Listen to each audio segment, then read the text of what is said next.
Hi hello గవ్వలు తయారు చేసుకునే విధానం చూద్దామండి. ఫస్ట్ దీనికి కావాల్సిన ఐటమ్స్ గోధుమ పిండి 3 కప్పులు తీసుకోవాలి. తర్వాత ఒక పావు కప్పు బొంబాయి రవ్వ తీసుకోవాలి. తర్వాత టేస్ట్కి తగ్గ సాల్టు, నెక్స్ట్ కొంచెం కుకింగ్ సాల్ట్ ఉంటుంది కదా, అది కూడా యాడ్ చేసుకుని ఒక పించ్ యాడ్ చేసుకుంటే సరిపోతుంది.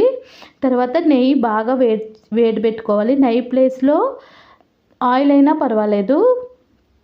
తర్వాత ఇవన్నీ మిక్స్ చేసుకుని వేడి నెయ్యి తీసుకుని ఇందులో వేసుకుని మనం చపాతీ బ్యాటర్లా కలిపేసుకుందాం.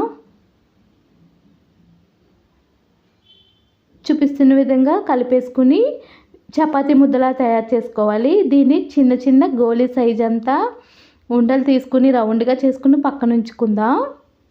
తర్వాత మనకి గవ్వలు చేసుకునే చెక్క ఉంటుంది కదా, అది తీసుకుని దానికి ఆయిల్ స్ప్రెడ్ చేసుకుని 1 బై 1 ఒక్కొక్కటి చూపిస్తున్న విధంగా స్లోగా థంబ్ ఫింగర్తో మనం ముందుకు స్ప్రెడ్ చేసుకుంటే చాలా బాగా వస్తాయండి షేప్స్.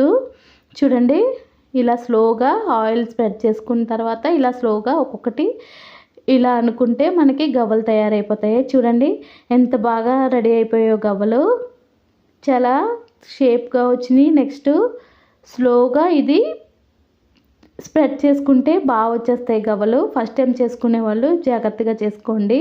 తర్వాత పాకం కోసం ఒక 1/2 కిలో బెల్లం తీసుకుందాం. ఇందులో ఒక 1/2 గ్లాస్ వాటర్ వేసుకుని స్టవ్ మీద పెట్టుకుని ఇలాచీ యాడ్ చేసుకుందాం. దీంట్లో చూస్తున్నారా, బాగా మరిగినప్పుడు బాగా మరగాలి పాకం. పక్కనే ఆయిల్ పెట్టుకుని 1 బై 1 ఈ గవ్వలు హై ఫ్లేమ్ కాకుండా సిమ్ కాకుండా మీడియం ఫ్లేమ్లో బాగా ఫ్రై చేసుకోవాలి స్లోగా. ఎందుకంటే పిండి లోపల నుంచి బాగా ఫ్రై అవ్వాలి, అప్పుడే మనకి క్రిస్పీగా వస్తాయి. నోట్లో వేసుకుంటే కరిగిపోయే అంత క్రిస్పీగా బాగుంటాయి, టేస్టీగా కూడా ఉంటాయి. నెక్స్ట్ చూపిస్తున్న విధంగా ఇలా ఫ్రై చేసుకోండి. ఈ బబుల్స్ అన్నీ తగ్గిపోయిన తర్వాత చూపిస్తున్న విధంగా గోల్డెన్ బ్రౌన్ వచ్చే వరకు ఫ్రై చేసుకుని తీసి పక్కన ఉంచుకోవాలి. తర్వాత ఇప్పుడు పాకం చెక్ చేసుకుందాం. మనం పాకం ఒక 15 మినిట్స్ తర్వాత మరిగిపోయిన తర్వాత కొంచెం పాకం ఇలాగా వాటర్లో వేసుకొని చూసుకుంటే రౌండ్గా ముద్ద ఇలాగా ఒక బాల్ సైజులో బాల్లా అయిపోతే మనకి పాకం రెడీ అయిపోయినట్టు. ఈ పాకాన్ని ఈ గవ్వల పైన స్ప్రెడ్ చేసుకుంటూ బాగా అన్ని గవ్వలకి అంటుకునేలాగా మిక్స్ చేసుకోండి. తర్వాత బాగా మిక్స్ అయిన తర్వాత ఒక 10 మినిట్స్ మిక్స్ చేసుకున్న తర్వాత చూసారా ఎలా అయిపోయినాయో, ఆరిపోతాయి.